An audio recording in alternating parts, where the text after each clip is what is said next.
Today on the Break It Down show, we have, oh man. I know. This is awesome. Yeah. And I know this is awesome for you, but this is awesome for me too, because I'm a drummer. Yeah.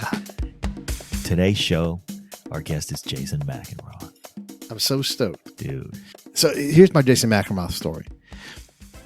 I'm a Henry Rollins fan, and I wanted to make sure that I saw Henry Rollins. Yeah, I mean, you have to love the guy. Right. You may disagree with, and he says this, you may disagree with how I approach these things or anything else, but all I'm talking about is making sure that you get fed, your kids get educated, you know?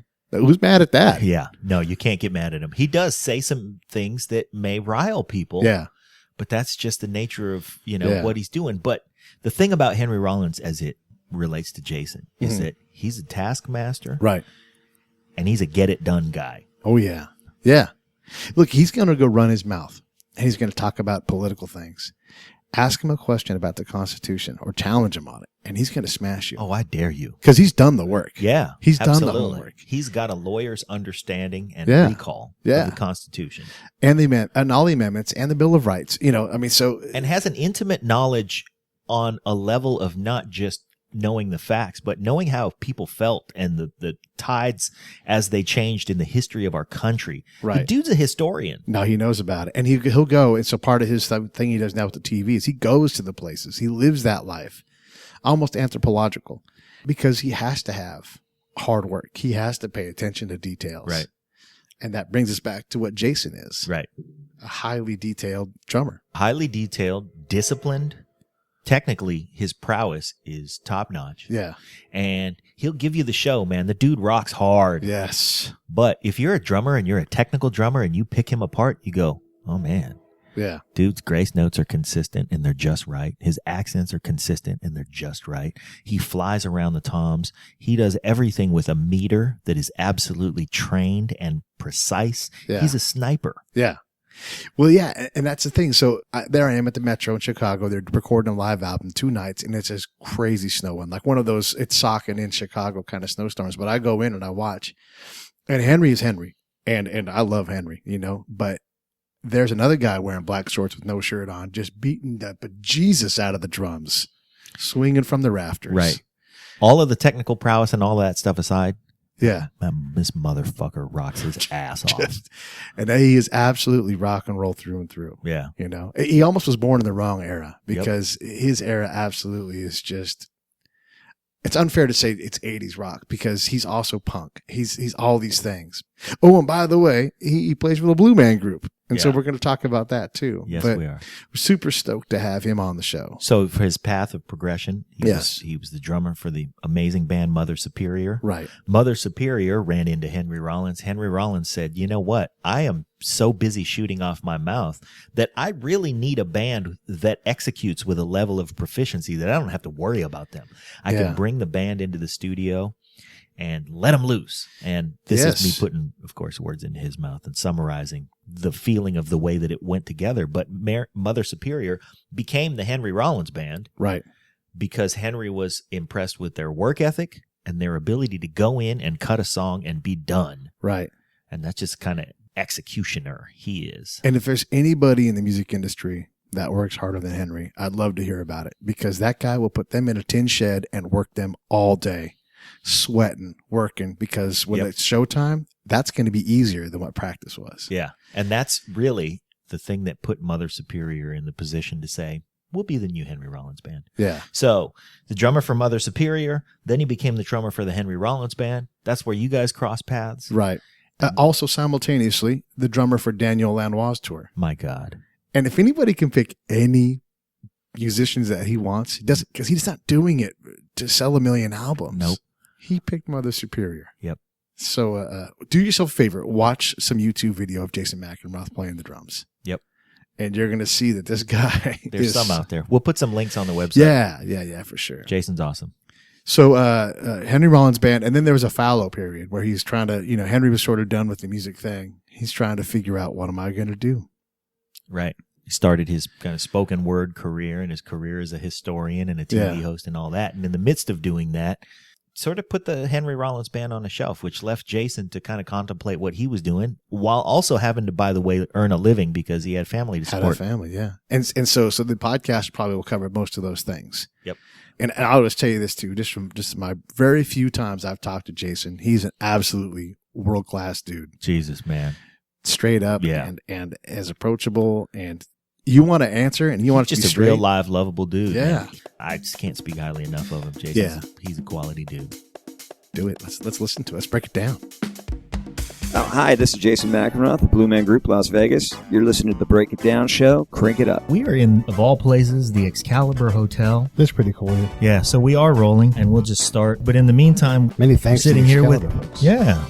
many thanks. Sitting here with Jason Mackenroth from Blue Man Group, and excited to have you, man. Thanks for my pleasure. Stopping by. Happy to be here. Yeah. So we talked for a minute on our way up here about just the evolution of your journey as a musician and how it landed you in Las Vegas. Give us just a little recap. Well, I moved out to Vegas in 2006.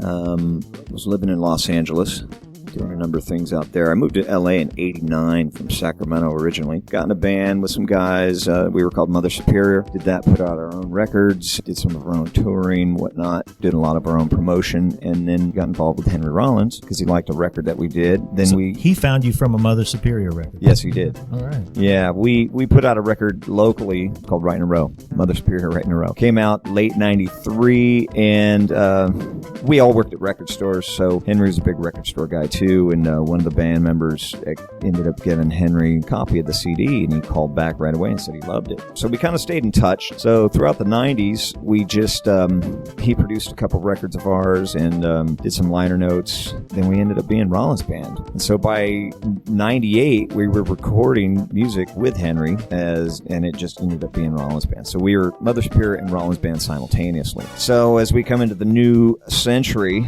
we're still going strong and this and that, but things just sort of dried up around 2003, 2004, and I needed to do something. I just wanted to keep making a living in music. So as a last-ditch effort, kind of just decided to pick up and move to Las Vegas. I'd heard about Blue Man Group, thought I had a good shot at it, came out here and just started hanging out and meeting people at clubs like the Double Down, like we were talking about earlier. Yeah. So I started meeting a lot of the Blue Man guys who play in a lot of bands here locally after hours and hanging out with them, playing with them. By the time there was a local audition available, my name was in the hat. So I got an audition, went to the audition, and got the gig in July of 2007. So it was one of those situations where you went in for the audition and it was like, hey, Jason, how you doing?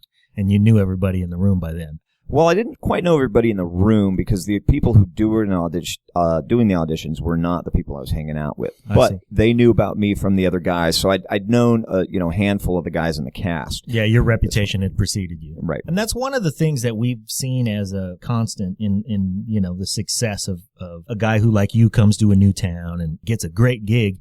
It's not just that you show up and there's a great gig and you walk into it. There's the cycle of, getting to know everybody. And it's not a scene that you force your way into. You're invited in because you're around, because you're capable, because you're playing, and you start to develop the reputation as a good player and a reliable guy and all that stuff. It definitely was a process. Yeah. Okay. It sure was. So tell us again, between you moving to Vegas and then actually getting this audition, how much time are we talking about? It took almost exactly a year. Almost a year. Yeah. Wow. Little less than a year. We moved here in August 2008, my wife and kids and I. 2006. And by July 2007 was when I finally ended up getting hired by Blue Man. Man, so I'm sort of making some assumptions here, but it seems to me if you got a wife and kids, there can't be a better gig. I can't disagree. Yeah. One of the beauties of playing in Blue Man Group, I got hired for the way that I play. So nobody tried to change the way I play. Yeah. So I get to, fulfill that aspect of it. I didn't have to tweak my style. I mean, there's things you got to do in the show that are obviously very dynamic. You can't play on 10 all the time, which I did with Henry for the most part and in Mother Superior. Yeah, no kidding. Yeah, it's not quite like that, but there are times when you absolutely play on 10. So whatever qualities they recognized in me, thankfully, are invited. So. And if you have your druthers, are you on 10 all the time? Yeah, I used to be, not as much now. Yeah. No, now I like to sort of all emphasis is no emphasis, so I like to try and figure that out. Is that you figured out a better voice for yourself and where the notes need to go and you don't need all of them? all loud or? Well, there's a lot of musicians on stage in this show. There's 2 other percussionists and 3 string players in addition to the 3 blue men. So the cast is 9 people on stage. And you got to be sensitive to that. So everybody can play. Everybody has to be heard. It's not just one drummer running the show. You got to play well with others. Exactly. And others have to play well with you. So it's a lot of give and take. And that's a musical maturity thing. I mean, just like anything else that you do, any artistic endeavor, you're going to get older, you're going to get some miles behind you and figure out that you have, a few different things you want to say and you don't have to scream them all the time. You got to be dynamic. Yeah. You get more tools in your bag, I would imagine. It allows you to have a different conversation at different times. Yeah. And sometimes, 10 is great. Sometimes 11 is perfect. Mm-hmm. But sometimes just that, and we were talking about some of the grace notes that you've put in. We listened to some of the songs, and there's nothing 10 about a grace note, No, it's just, it's right there. Texture. Yeah, exactly. But it's a lot like drum corps, too, in some ways, because you're listening to the other players so hard, and every single note has to be spot placed. On. Yeah. And with the proper feel, and not everybody feels the same way all the time. So, that's the other thing about Blue Man Group. It never stops. It's not like a tour season. Yeah. It's not like you go on tour for 6 months and then you're off for 6 months and making a record, and it's always on. Really, how often are you guys dark? Well, we're supposed to do about 7 shows a week, depending on how many shows are held. Sometimes we do less, sometimes we do more. Yeah. But the basic schedule, we're salaried for 7 shows a week. Okay. And then when you do those 7 shows, you got to do a couple of days where you're doing more than 1 show a week. Usually so we do a not double. That you're working 7. Correct. Yeah. So do they give you at least 2 days off a week? Oh, yeah. And a couple of doubles. This week I got 4 days off. Oh, nice. Right. Okay. I got all my shows in 3 days. And so here you are, and you get to stay at home. Yeah. You're not on the road. You get to see your kids. Yeah. And the checks keep coming all year round, whereas on tour, they come while you're on tour. And then, like with Henry, we'd get, advances for publishing and advances for making the record. And we'd get lump sums, but then it would dwindle down. And now the money it's just nonstop. It's constant. You can budget. Yeah. How does vacation work in this kind of situation? You just get vacation. You request it off, and if the other guys are have not requested it off prior, and it's available, you got it. So how many Blue Man shows exist in the country?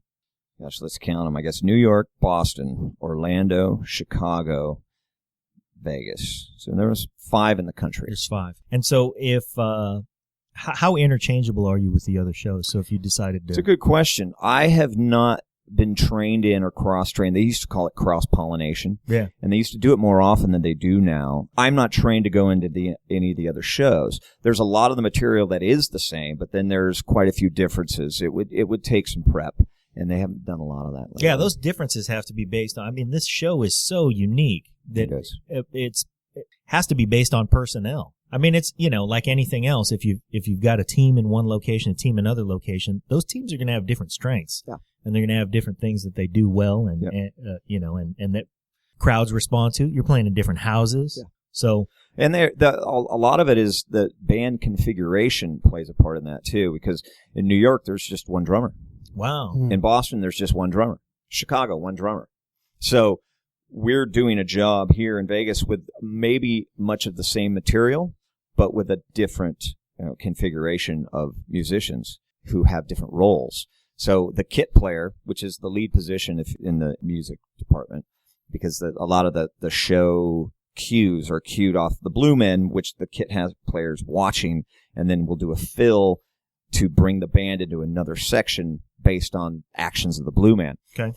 Well, those times, that would be the same, but the percussionists that are in this show in Vegas are not there. They just don't exist. So there's a lot of things the kit player in other cities has to fill in. Yeah. That you don't have to fill in here percussion-wise. So some of the other cities have some more challenging aspects to it. Right.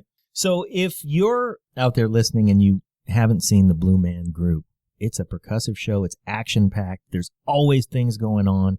And it's funny. I mean, you go through the whole cycle of emotions. It's suspenseful. It's funny. And you have so much going on that just fills your senses. So if you're here and you've got the advantage of additional percussion players here in Vegas and somebody in another city doesn't, they have to be that much busier.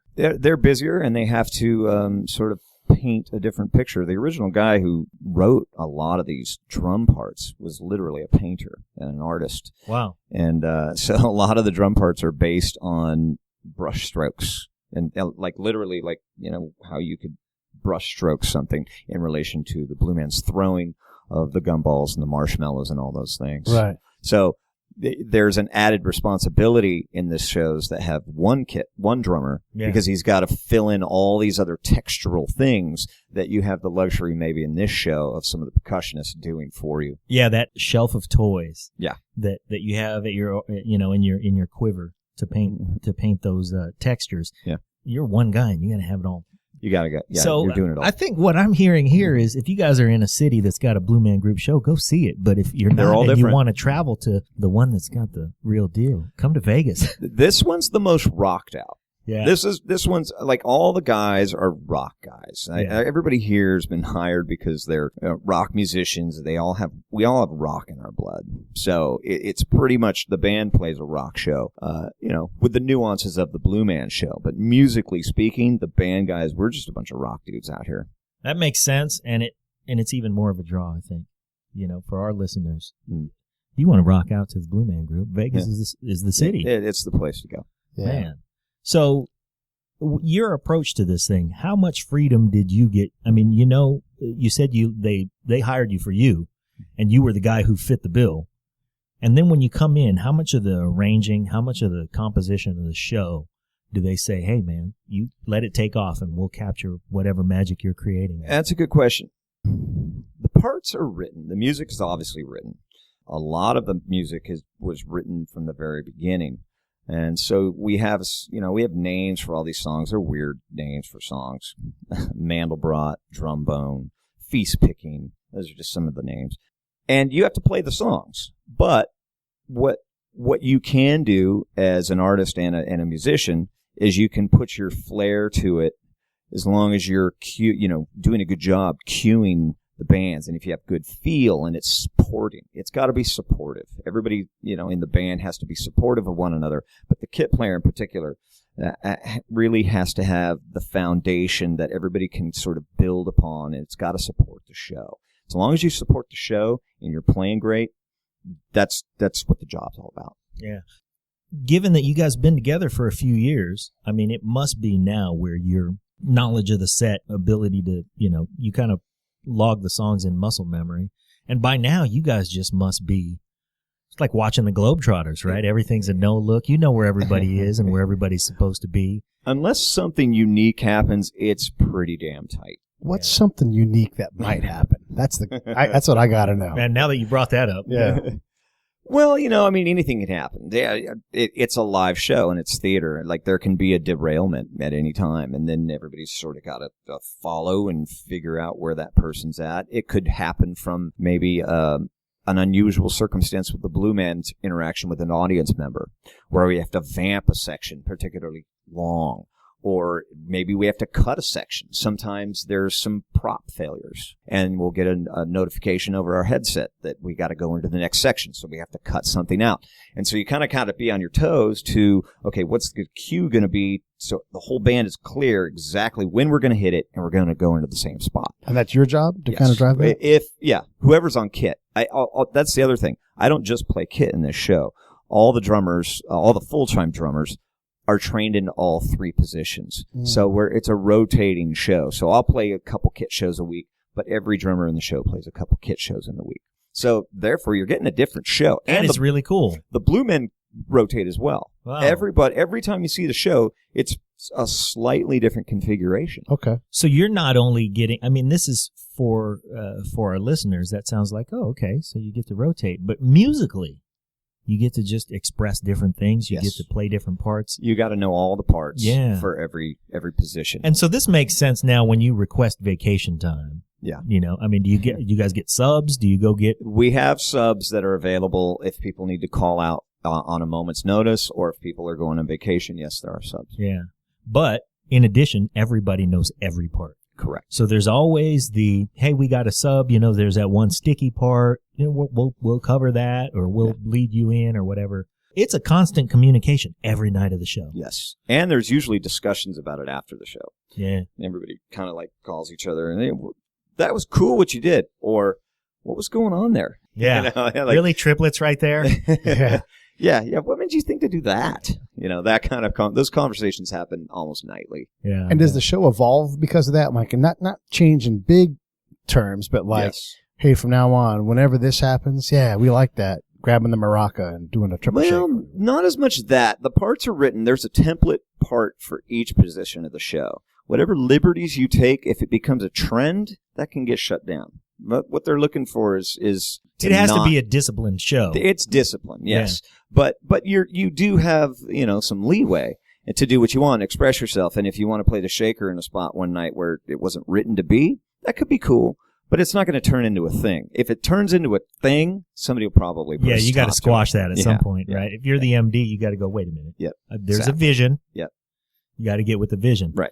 But, you know, I think really what we've heard, you're really part of a series of podcasts. We talked to Derek Jones across the street at CAW, and he said some of the same things. There are some places where you lead into something where if your ability to create that texture that fits into that place is right and it's real and it's sincere and everybody digs it, well then great. But it's not going to be a, you know, hey, I'm going to change this thing and then I'm going to change that thing and I'm slowly but surely going to make it so that the arrangement's mine. No, that can't happen. You're allowed to express, but you're not allowed to change stuff. I mean, unless that's not totally true, but by and large that's true. But if somebody has some incredible idea, I mean, everybody's open to it. Yeah. Yeah.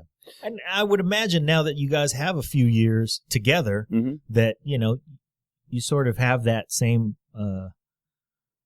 feel for a place. Like if, you know, this gag started off like this, but it's really been working because of this. Yeah. Let's embellish that. Yeah. And you can all see it. Yeah. So. Yeah. Okay. And we're all very influenced by each other, too, as players.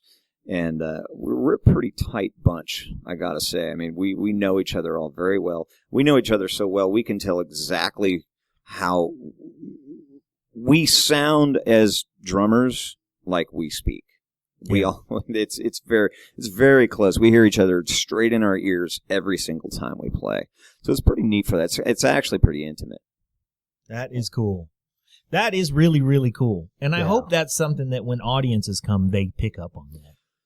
I think so. I mean, the energy definitely translates. You can see the happy people. I mean, it really makes people happy. It really does, doesn't it? It's a great show. It does. It's pretty neat to see people coming out with smiles in droves. Every night you get to do that. Well, you know, pretty much all year long. All year long. And do you guys take any breaks where it's like, well, from, you know, November something to whatever, everybody's off? The whole show's dark. Good to see you guys. The show will go dark for maybe a day at a time, or if there's a tech period, it'll go dark for not that long. When we loaded in the Monte Carlo in October of 2012, we moved over to the Venetian, where the show had been for 7 years, I think. Basically, they wrote a whole new show, all new props, a lot of new music. So we had a lot of work to do. Plus, we were doing a procession, which we don't do anymore, unfortunately, going around the casino floor of the Monte Carlo before the show every day. We had these things, it was called a percussipede.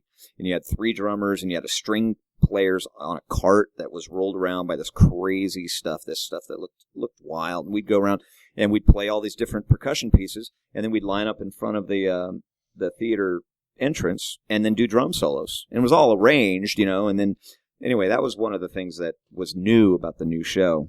That's kind of unfortunate you don't do that anymore. It is. It's less work, so, you know, some of us were like, it's kind of a relief. But at the same time, it gave us to get right in front, a chance to get right in front of the people. Yeah. Right. And we wore different costumes. We didn't wear makeup, so we were right there under, you know, the casino lights. It's you and everybody. Yeah. Here I am. Yeah, like 3 feet away, just killing it on the drums. Do you wear blue makeup as part of the thing? No. The band wears, right now we're wearing we're usually under black light, so we're wearing a black costume with some white tribal type print on it, and then we put white tribal print on our face. I saw a picture on the internet recently. I guess the drummer from Jason Aldean's band was there, and a couple of you guys probably took pictures with him. Then is that the outfit that you're talking about? Okay. Yeah. That's interesting. Okay, so you're under black light. You got some white accents. So you kind of are just little white figures back there playing then, right? Yep. It's supposed to be a real tribal kind of thing. Okay. How old are your kids? 19 and 16. 19 and 16. So, but they were with you from the beginning. How did they feel about the show? They dig the show? Oh, they love the show. Yeah. Yeah. And when you brought them for the first time, they, if you guys haven't seen Blue Man Group, the show will blow your mind. So if you're a kid, you go see Blue Man Group, there's two ways that can go. Your mind is even more blown, or that's Dad. I see him all the time. No, it's funny. I would imagine that too, but they actually, the show kind of transcends, it seems like, in their interest in it. It transcends. It's not just Dad up there. It's like they see the whole show and they love the show. You got a 19-year-old kid, man. I do. You look like you're 26. It does. Yeah. Man. It's all that running back there but behind clearly them you've been in this business 5. for a long time. You got in this business for the long haul. Yeah. Because a lot of the trappings that happen to guys who have been in this business for as long as you, guys get distracted and derailed and, into something. It's a tough business. And like I said earlier in the interview, I mentioned that I moved out here kind of as a last-ditch effort because there was a time post-Rollins Band, before I moved out here, I was selling tires. Right. Yeah. Just trying to pay the bills. Yeah. Because I had kids and a wife. I was committed to that, but it just about killed me. I gotta say this too, because I've seen Jason play live, and I've always was impressed with what you did out there at the Metro in Chicago when I saw you with the Rollins Band, and it just seemed like you swing those sticks from the rafters, just killing and driving the emotion. And Henry's already this really emotive singer. You wouldn't say he's euphonious because of his voice. He's not Daryl Hall, He's just like, I'm going to put these lyrics in your chest, and your job is to amplify that. That's kind of the way I got it. And goddamn, he is really, really good. You and I listened to some songs. But, yeah, for sure. Man. Well, here's what I think, and I want you to correct me where I go off the rails. But it seems like if I'm hearing it right, and I saw the original Lollapalooza tour. Mm-hmm. You guys on that? No. I think Henry was. Henry was before I joined. But that was the band. before you joined the band. Okay, because that was like 90. I don't know when it was. Anyway, it seemed to me that he had a message to get across, and that the music was going to be his medium for the message. But his when I listen to the recordings of you, it seems like I'm going to go get the baddest band that I can get, so I don't have to worry about that. And then I can be the lyricist with the message and he just sort of, concentrated on his thing and let you guys go.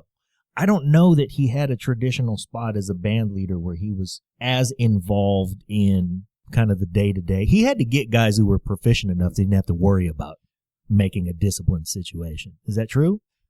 I'm sure it is. I think his attraction to us was that, attraction to Mother Superior was that we wrote songs. Okay. And we put out our own records, and we really drove ourselves, and that's what he was attracted to. So in you, he had co-conspirators. He didn't just have employees. He was. I remember the first record he produced for us was in early '98, and we recorded a record downtown Los Angeles, and it ended up being called Deep.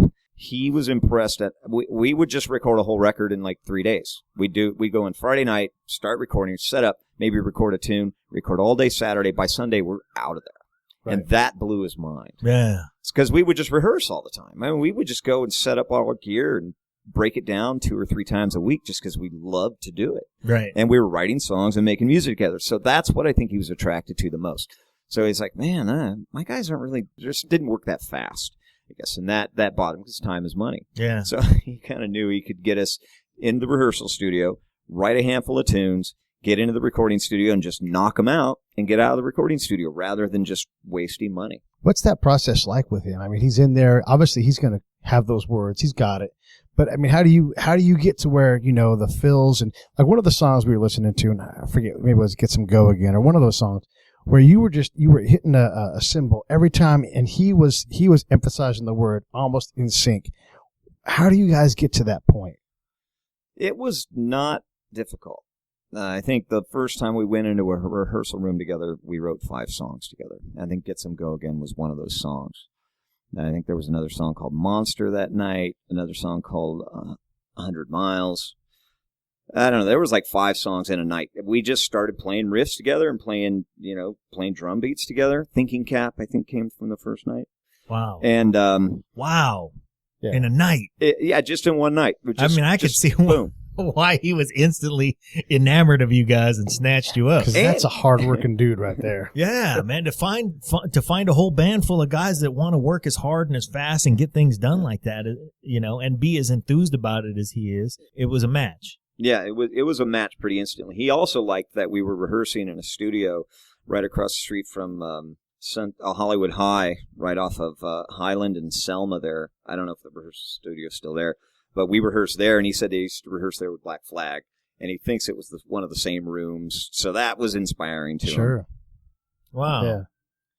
That's interesting. So and where I was going with this is you're so talented. You've got all this skill. And to think that, man, being as good as you are, you have to go and sell tires and almost give up your gift. That should inspire any young artist who's trying to figure out how to make it, that, you just keep at it, you keep grinding, and good things come from that. Yeah, it does. It definitely does. I mean, I kind of felt like at one point there was no other choice. Emotionally, it was just, like I said earlier, like selling tires just about killed me. Yeah. And I just, it was depressing. You know what? Every musical guest we've had so far has talked about there was no turning back. Yeah. I couldn't not do it, and I couldn't not be good at it. Mm-hmm. There was a point in my life where I just said, this is it. I have to be good at this because that's it. That's it. So, yeah, that's amazing. That's the thread. Huh. That's cool. Well, that's cool other people said that. I mean, I would say it's the thread in success, especially in music, because it's a job that everybody wants. And if you're going to be the guy who has it, you got to be the guy who's going to fight. It's a gift for sure, and it shouldn't be taken lightly.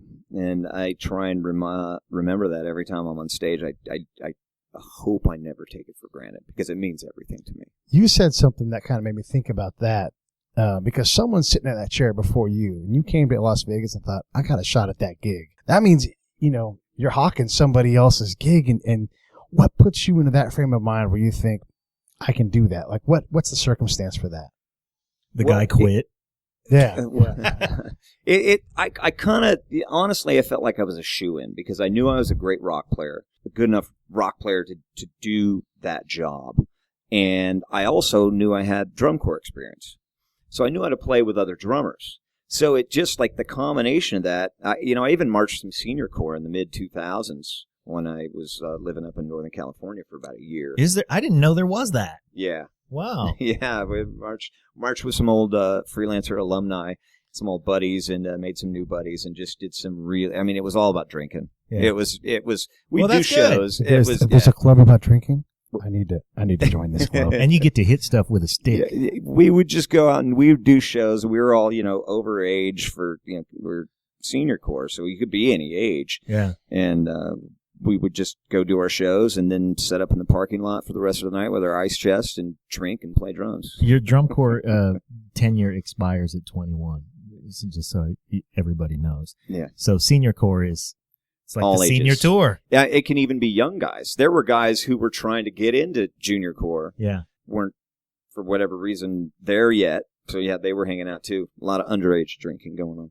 Yeah. Well, it happens. As well as overage drinking. Yeah. Yeah. It's just rock and roll after all. That's right.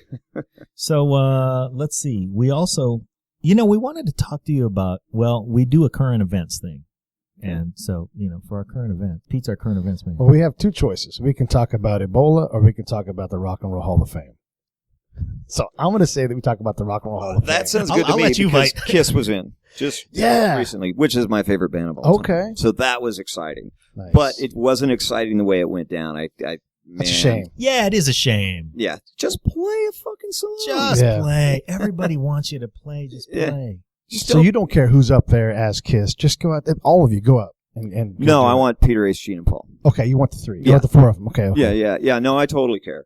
Like, I've been such a devout, diehard Kiss fan for all my life. It's kind of the reason that whoever I am now is kind of because of Kiss. All right. Yeah, that was disheartening. I actually really enjoyed the reunion in '96. I was so excited about that because I didn't get to see the original four guys Wow. when I was a kid. Yeah. And so seeing that and the original show, basically, and all the original guys, obviously, it was great. And then they kept going for a few years, and that was all during a time when Rollins Band was budding, as far as that lineup that I was involved with was going strong at that time. So I was really trying to, parallel my emotions with the Kiss thing, and then the Kiss thing fell apart, and it just felt like everything fell apart when Kiss fell apart. And then the Imposters come in. So I'm not really into the Imposters. They made a couple good records over the last few years, but it's really about Paul Stanley to me. And the Rock and Roll Hall of Fame, I just wish they would have played. Just get over it. Play a damn song. Yeah. Right. Right. For the fans. Yeah. So that's kind of a good staging for one of the things we've been talking about. All right, I'm gonna go ahead and get back into it. All right, so that sets the stage for one of the things I wanted to talk about. John and I kind of we define the Rock and Roll Hall of Fame. It's not just 4/4-time blues-based music, because Linda Ronstadt is in, and a bunch of other people that you wouldn't say that's rock and roll. So NWA was nominated last year, they're nominated this year. To us, they're so rock and roll. I mean, they terrified people. Mm-hmm. Yeah. And sort of our test is if Gene Simmons shows up at your house and wants to date your daughter, what do you say? And you're like, hell no, that's rock and roll. Yeah. Yeah. If Dave Grohl shows up, all right, yeah, so he's rock and roll, but he's not scary. Ice Cube shows up, man, I was a Tupac fan, and that to me is kind of the ultimate punk rock. Right. Yeah, absolutely. That's some scary shit going on there. NWA is so punk rock, so rock and roll. They can't play any song at the show because that's a corporate show. Yeah, and you can't play "Fuck the Police." You can't play "Dope Man, Dope Man." The fifth word in Straight Outta Compton's "nigga" and "fuck." It's just like right there. So you can't. That's just rock and roll. What do you think? I mean, that's hard. I can't disagree. I don't really have those records. I haven't listened to them a lot, but I know the songs you're talking about, and I totally agree. I think totally on the mark. So I hope they get in. I would like to see what they do to, and plus that's not really Ice Cube and Dr. Dre's brand anymore either. So how do they deal with that? And so I'm interested to see what happens when it comes to NWA. So what's your vote? NWA, Rock and Roll Hall of Fame material? Put them in. It's a tough class too. Bill Withers is nominated. Oh wow. Yeah, and all that guy did was he went out and beat Marvin Gaye at Marvin Gaye's best. When he put his best rhythm and blues stuff out, Bill Withers put out Ain't No Sunshine When She's Gone. That won the Grammy that year. So let's go pull up the list. He doesn't have the catalog that Marvin Gaye does, though, does he? No, he doesn't. That's true. He does not. That's true. He's got the brilliance, not the longevity. But then when you're talking about Hall of Famers, now you get into the qualifications. Like, you want to see if it's baseball, you want a nice, long, healthy career. Yeah. And then you don't want that guy who, like Fernando Valenzuela, he comes in and he kicks everybody's ass for like 2.5 years. Then he kind of fades out. But he kicked everybody's ass so thoroughly in those 2.5 years. Does that qualify him for the Hall of Fame? Kind of shady. Yeah. So here's a good question. Joan Jett's nominated. Okay. She doesn't have the catalog, but she's also a female pioneer in rock and roll. Yeah. She has absolutely got the impact. She's got the impact. I think she's changed lives enough. By the way, this year's, have you heard the nominees for this year? It's a deep class. Okay, so now here's the thing. We'll get your yay or nay on all of these. Keep in mind, don't let this limit you. Just give a yay or nay. And some of these groups are older groups. But keep in mind that how many nominees are there? It's like 15. There's like 15, and they're going to let 4 of them in or something. I don't know what those numbers are. So there's the Paul Butterfield Blues Band. I don't know if you're familiar with them. They're Chicago's. I don't know their music. Yeah. Chic, Nile Rodgers. What do you think about that? I don't know enough about them. They're like a disco era. They put a lot of groups. They're influential. Nile Rodgers is done. He's like 80% of what Quincy is. So that's where they're. Green Day. No. How come? I just don't buy it. How about Kraftwerk? Yes. How Not come? that I know a lot about them, but I think that their genre and what they've done, because I know a lot of people like them. Actually, I think they've had a large influence on Blue Man Group's music. Oh, okay. That makes sense. Yeah, that makes a lot of sense. Really. Man As Devo has. Sure. Pink Floyd has. Yeah. All those bands. But Kraftwerk, just as, they were Electronic, so, Yeah, and they're right there in They the were so description. foundational when it comes to electronic music. Synthesizer-based electronica, just like you said. There's a group called the Marvelettes, like a Supreme. Okay, so you know them? Put them in. I think any 60s Motown group should be in there. All right. How come? Because I just think that Berry Gordy's empire matters. I think that stuff is just so valuable in every way. It's got mostly the same, guys playing on all those songs. Yeah. A lot of the same songwriters writing all those songs. There's a variety of them, obviously. Holland Dozier Holland, and then Smokey was a big force in writing. Yep. So, yeah, put the Marvelettes in. How about 9 Inch Nails? I'm not a fan. I don't know. I mean, I don't care if they go. I don't listen to them. And it's almost kind of like, in our opinion, at least, I'm going to speak for John here, it's Trent Reznor and the 9 Inch Nails. Because really, Trent is the genius behind that work. He might have absolutely super talented dudes with him, but I can't name one. Yeah. Right. Has it already been 25 years for those guys? Yeah, them and Green Day first year nominated. I don't know if maybe it's been a little longer for 9 Inch Nails, but just barely. And Green Day, they had a really early album that really wasn't. It was released, so it counts, but their real work happened in the mid-90s. Now, I'm a, Green Day supporter because I'm a Bay Area guy. I want them to get in someday. I have friends. I don't think that day is today. That's how I feel about it. I mean, if you're getting in 25 years on a technicality because you had a record that was kind of, they can wait a little while. I think they're going to get in. There's no doubt about whether or not they should be in there at some point, but they can hang out. Kiss hung out. Kiss hung out for a long time. Kiss hung out for too Rush long. Rush hung out for too long. Yeah. So why are we... Anyway. What about Lou Reed? Lou Reed is nominated.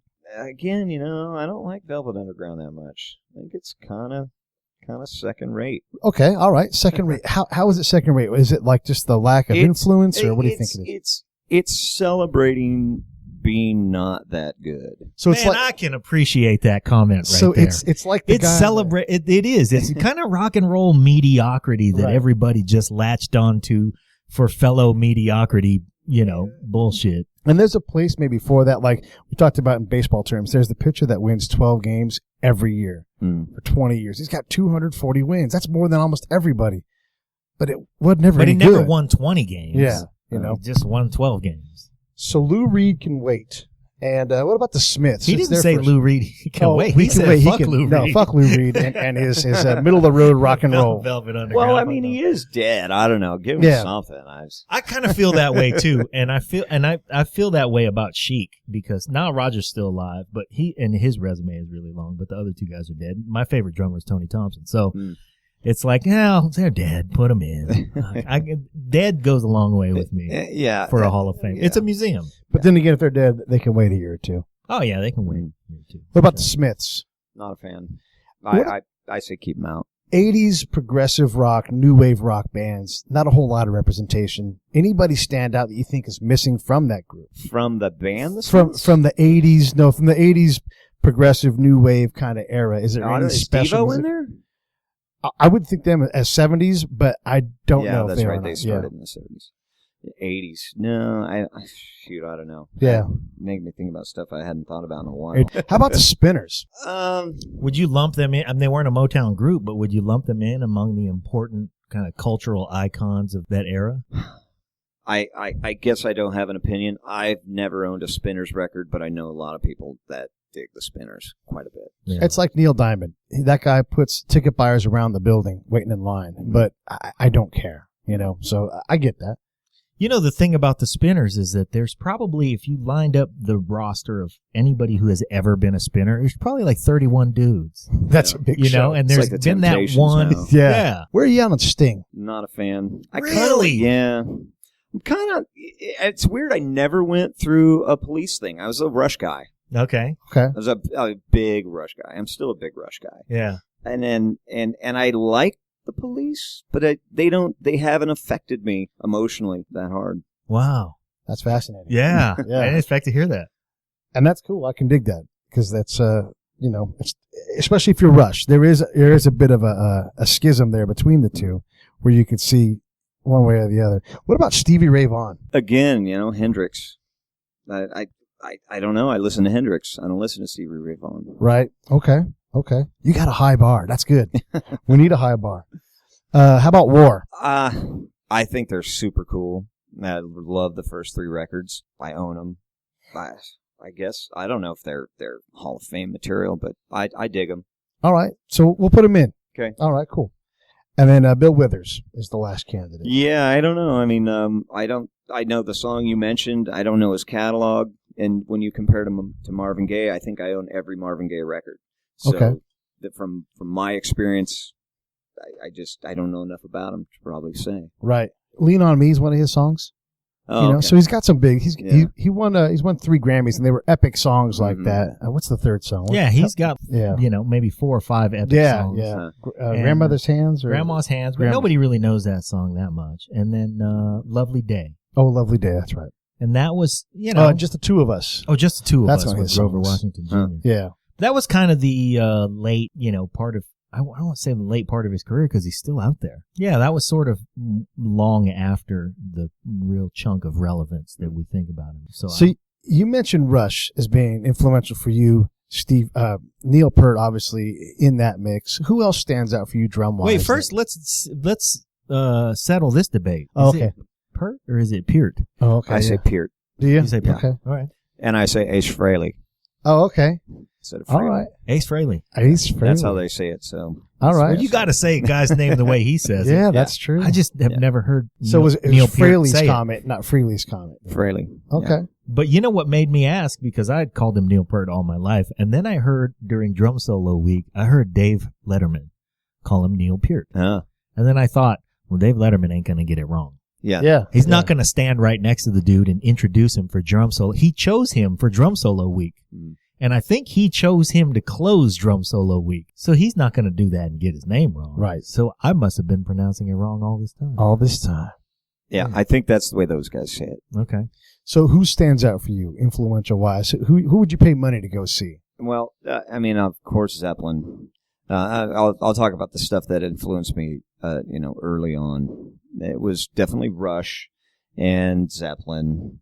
And I loved Kiss so much, but I kind of figured it out pretty quick that Peter wasn't quite the commanding force as those other guys that I mentioned. Right. But I still loved it, because I love the music and I love the energy. But those were the big 3 for me, and they're probably still the biggest 3. Sure. Just, it's in my blood. Well, Bonham's in everybody's blood. Yeah. That's why he is who he is. But then later in life, it was all about Buddy Rich too.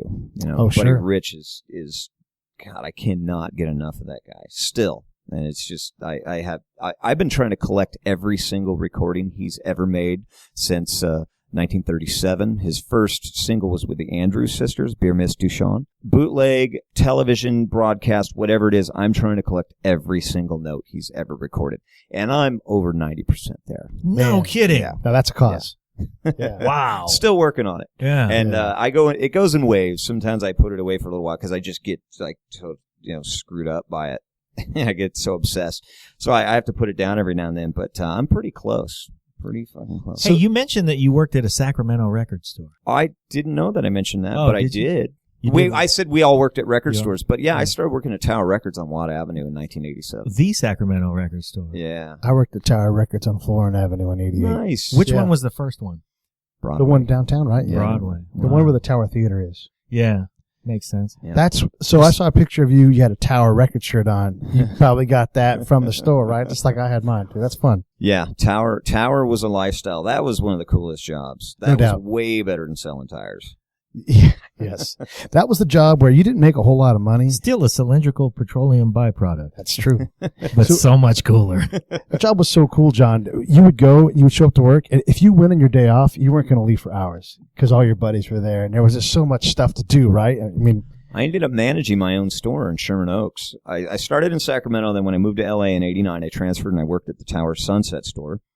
And then I moved out to the Valley, so I ended up working at Sherman Oaks, and by 91, we opened a clearance outlet on Ventura Boulevard, and I ended up managing the Tower Outlet Clearance Center from 91 till 99, a week before I went on tour with Rollins. Wow. And it was a blast.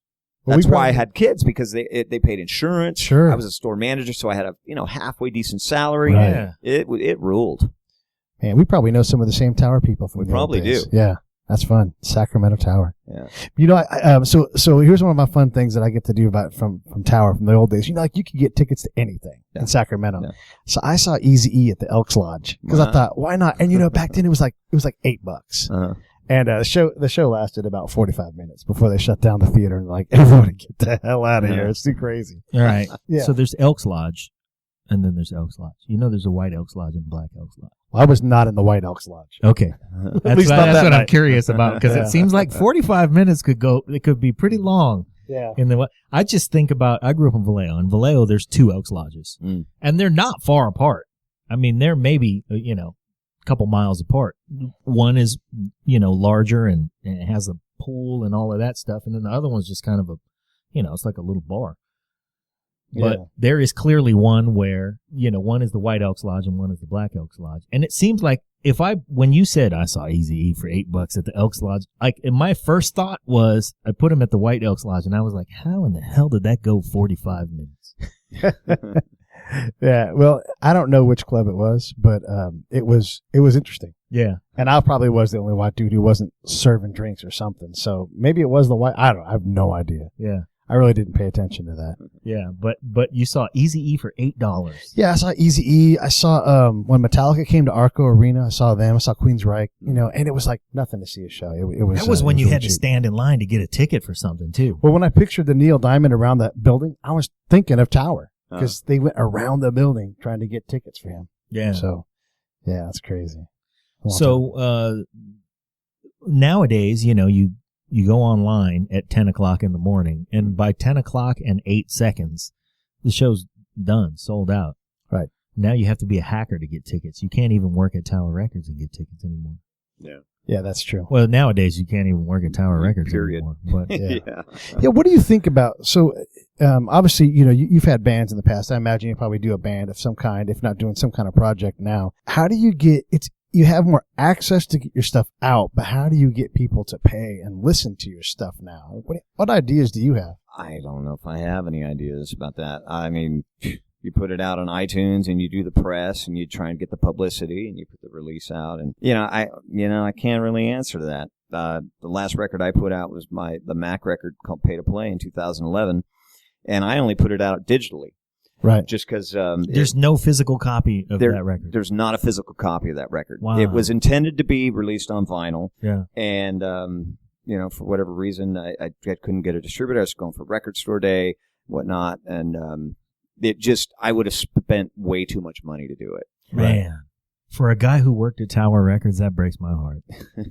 Well, unfortunately, and I know it didn't please you as well. Well, that was the beauty of the Mother Superior days, was when I was still working at Tower, being a store manager, I had access to all that stuff. I mean, we had access to the print shop for POP materials, and I got distribution because Bayside Distribution was owned by Tower. Right. So Bayside distributed all our titles nationally, and we could put out, That's posters and stuff. Yeah, it was the coolest in. Yeah, you're right. You could even get the art guy to make you something. You're like, why don't you make me a whatever? Well, we provide the film, and I'd send it up to the print shop and they would just send us posters. We'd get posters made, just get album flats, and they would just send it to my store.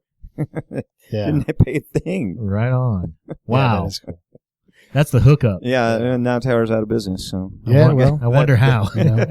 Someone else took over what they do. There's been a lot of great bands from the Tower Records system. That does bring up a good point, though. Gene Simmons recently has said 2 different things in the press, talking about how rock and roll is dead. But he means rock and roll from his era, selling records, that kind of thing. But rock and roll's not dead. Skrillex and Deadmau5, those guys make a load of money doing counterculture stuff. What do you want to say to Gene Simmons when he says that kind of stuff? I think Gene is kind of an asshole. I don't know. He likes to say comments that are shocking, as much as I love the guy. Sure. That's, I guess. He does shock for the sake of shocking. Yeah. And, you've witnessed it for years and years and years, more up close than anybody else. Yeah, I just feel like, man, sometimes he says things and I go, you stodgy old bastard. Yeah. That does not make you. I kind of don't listen to him. He doesn't impress me as much as Paul does. It's always been about Paul Stanley with Kiss for me. Yeah. He's the one who keeps writing the songs. And he's the one who's about the music. He's about the music. Always has been and always will be. It's his, and he, his record, he kind of tried to make it clear that Kiss is his band. Yeah. And I don't doubt it. Wow. That's cool. Yeah, that is cool. we definitely want to promote your work now with the Blue Man Group, but where do you see the evolution of the Blue Man Group?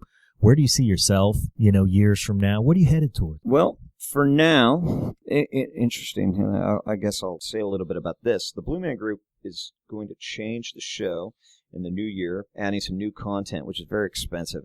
As you can imagine, changing props, changing theater, staging aspects of the entire theater. It's very expensive, time-consuming, and it costs a lot because you have to shut down the show. Yeah. It's going to happen in January or maybe February.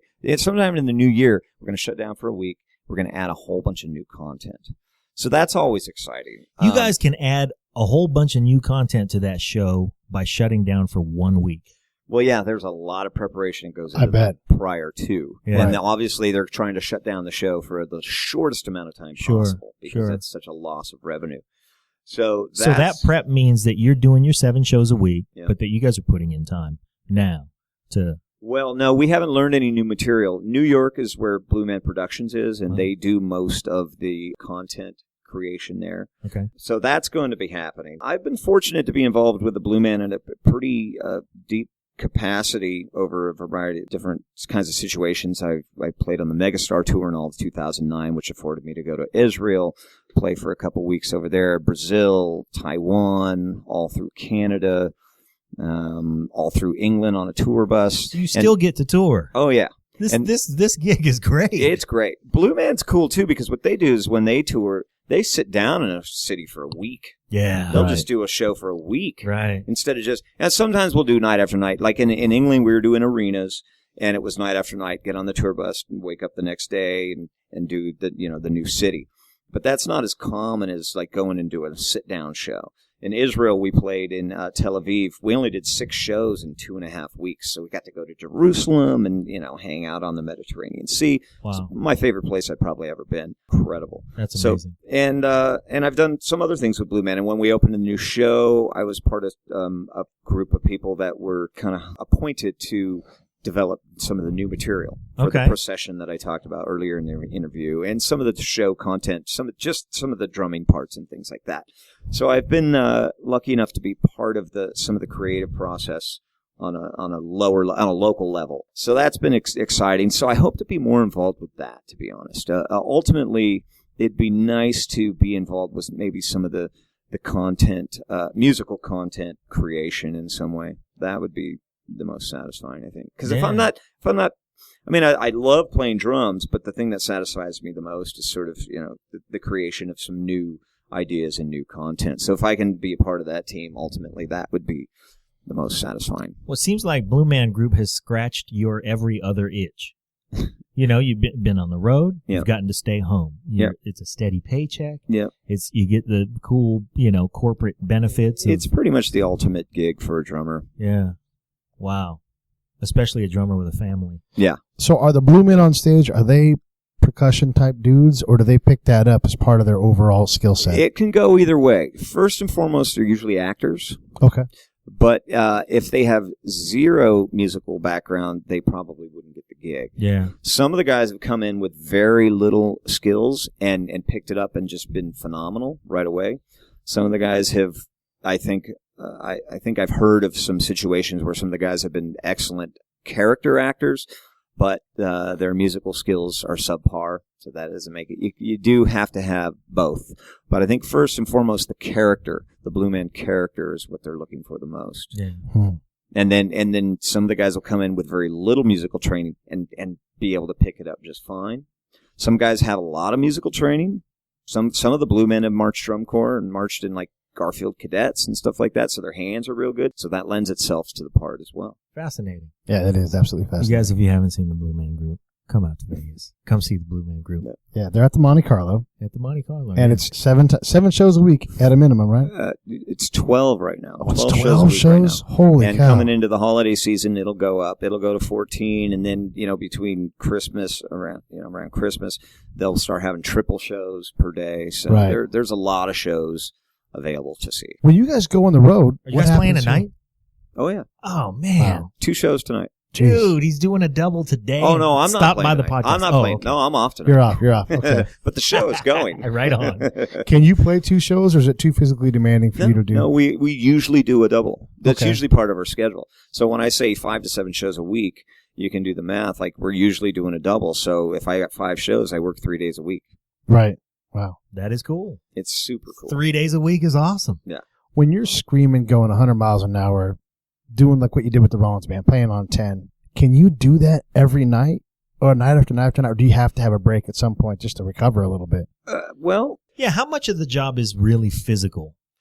it's as physical as one makes it. Uh-huh. Not everybody has the same physicality in the show. Okay. I tend to have that aspect where I just like, that's what satisfies me the most. I want to feel it. Your hands go way up. Your shoulders are out. Yeah. You're doing your thing. I want to feel it, and I want to know what I'm doing, and I want to sweat. So that, not everybody has to play that way, and I don't have to play that way, but it's sort of instinct. But like I said earlier, there's a lot of dynamics in the show. You can't play the whole show like that. I mean, there's passages where you have to play your sticks, 3 inches high off the head, Yeah. or it's going to just blow everybody out, which is not what is wanted. Right. So for non-musical people like me, just understanding that level of control, of awareness of where your stick head is, 3 inches, and maintaining that's impressive to us lay people when it comes to drums. That is so cool. And when you listen to it, I'm always wondering, how the hell are you going so fast for so long? Like,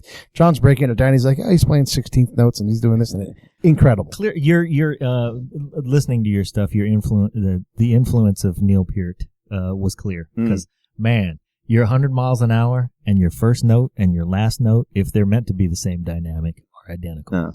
So it doesn't surprise me, your sensitivity to the dynamics and all that stuff. And for the layperson, sure, that may sound like 3 inches off the head that's just what you do for a living. It is where it is, and you do what needs to be done for the part. So that's, to me, I'm like, okay, well, great.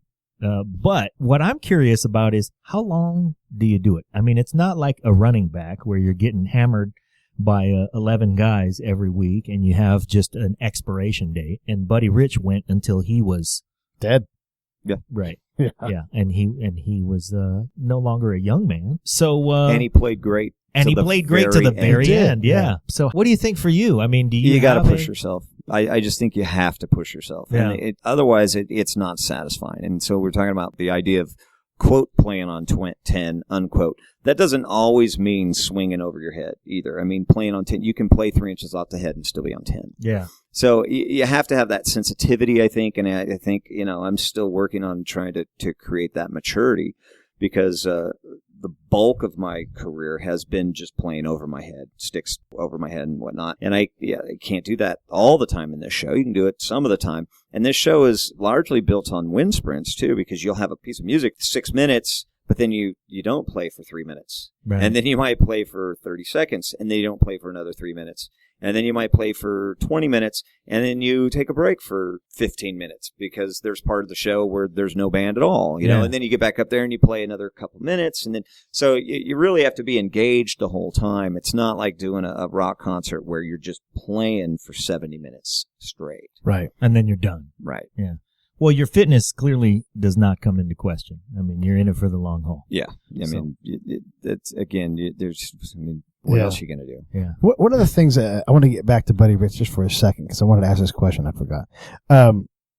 Eric Clapton talked about Robert Johnson and how he would just, and still does, listens to his work. And this is Eric Clapton. I can't find the notes that Robert Johnson is playing. Mhm. Do you find something similar to that with Buddy Rich? I saw him play at Great America, and it was incredible. You know, I never got to see him live. well, and I was young enough, but I knew enough to appreciate it. Yeah. But I was amazed by, just because he standard grip, and I always just wondered how the hell did he do it? And he had to be in his 60s when I saw him.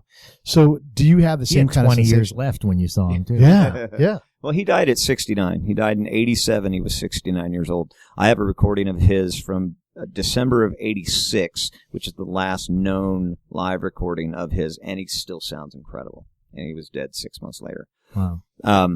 I think he still blows my mind. I mean, he's creative and he's technical, and he just he's just relentless. his ability, and he's musical at the same time. Right. He's also Like, an entertainer. Yeah, he's got it all. He never lost sight of the fact that he's letting people enjoy their good time. And he never played. Well, he's kind of forcing people to enjoy their good time. Well, that's true. but the good time part of it was there. Yeah. I mean, he never shut his eyes and pretended there was nobody looking. No, but there's drum solos where, he takes it down, and he often would do that buzz roll down the very edge of the drum and then pull it back to the rim, clickety, clickety, and go back to the buzz roll. And if people started hooting and hollering before he wanted them to, he would shut them up with an accent. Like, no, that's not. Hold on. I'm in control here. Yeah. Just hang on a second. We're not to that point yet. Save it. And he could command an audience's, attention with a drum solo better than any other drummer I've ever heard. Yeah, that's true. Absolutely. I mean, and it seemed effortless. It absolutely could not have been. Well, it definitely seemed comes out of him. I mean, he's sweating like crazy. I mean, I've seen a lot of different footage. He's sweating all over the drums. He's just profusely sweating. Yeah. But it's so musical. It's so, like, I don't know what's going on in his head. I mean, his hands are working, his brain's working, his everything's just right on. Yeah. And he also drummed in an era like where he would wear like a sweater and a tie. Yeah. And you're like, what the hell? Because you'd see him, he'd be all sweaty. You're like, take off your sweater, and man. he never once looked like, ooh, he's right on the edge. He might lose it. No. No. Total Never got control. near there. Yeah. I'd say bring back the initials on stuff, too. Oh, okay. Yeah. People are doing that one on the bass drum. Yeah. The bass drum. Yeah. Print. Yeah. That's All fine. right. So, okay, to close out, we've had you for an hour, and we really appreciate it. Is there anything that you're doing that you want to plug? Is there anything you want to promote coming up? No. Right now, I'm just Special Blue Man Group events maybe that are coming, or well, in January, there's going to be quite a bit of new content added to the show. We just actually added some new content real quickly to the show right now. So if you'd seen the show earlier this year, it's already a little bit different. Wow, how often do you do that? As often as it needs to happen, honestly. If something goes in, the show that loaded in was loaded in so quickly, that it didn't. It just, after a period of time, some of it could have been better. Yeah. So they put some better stuff in. All right, well said. Yeah. How about your kids? Either one of them play? Yeah, they both play. Right. Yeah, my 19-year-old, he's shipping off to the Army though in about 2 weeks. Wow. And but my younger son, he's a junior in high school, and he's playing violin in the orchestra and excelling very well. They're both very musical. Terrific. Is your son going to be in the Army band at all? Is he gonna... I don't think so. No, probably. He plays guitar. He'll probably do his own thing. What's he going to be? What's his MOS going to be? Do you know? Well, at this point, I think he's going to train to repair generators. Okay. And there's nothing wrong with that. No kidding, and there's a demand. And there's always dudes in the Army wanting to get a band together. So if he does have the bug, that's pretty cool. Hey, what do you think, just out of curious, and I know you're going to be straightforward because you're that kind of guy, but I'm a big U2 guy. Tell me what you see when you hear Larry Mullen, or what do you feel about Larry Mullen and his drumming? Well, be honest, too. It's fine. I played with Daniel Lanois. Oh, okay, sure. Mother Superior was Daniel Lanois' band in 2003 for the Shine tour. Jesus. Yeah. And we were doing Rollins Band tours and Daniel Lanois tours that year. And the other guys have continued to work with him after I left Mother Superior in different capacities. But Daniel's, I still stay in touch with him when it seems necessary. When I talk about U2, I think of Daniel as being part of that. But it didn't rock hard enough for me. Right. And knowing that Larry Mullen plays with a click track for every single thing he does at all times is a little binding to, in my opinion. To your artist sensibility kind of thing? Yeah. Okay. All right. Nothing wrong with that. And we're both big fans of Daniel Lanois, by the way. Oh, cool. Yeah. You ever seen that? That's one of the things that inspired this podcast. Yeah, absolutely. Oh, yeah. The episode of him on Artist Talk with Pharrell. Huh? So Pharrell has a show called Artist Talk, and he talks with anybody. Actually, Henry was on that show too. Yeah, he was. Yeah, he was. And one of the things that he does, Pharrell, is in the middle of a setting like this, there'll be empty water glasses, just like our beers are empty. So we're going to do something about that in a minute. Empty water glasses, and then someone will come in and fill the water glasses just in the middle of the interview, and it'll be just smoking hot, absolutely beautiful naked chick. Oh. Yeah. And he just does it for, like this happened. And He doesn't even acknowledge it. Like, he'll show up, and then, like, Daniel Lanois like huh? It's hilarious. it is funny to see. If anytime you ever want to promote something and you want to come on and do something, man, we're glad to do it. And we don't have to come down to Vegas to do it. We can do it via Skype or anything else, too. You're always welcome on the show. Great, thank you. Yeah. Perfect. Thanks, man. Yeah, thank you, really.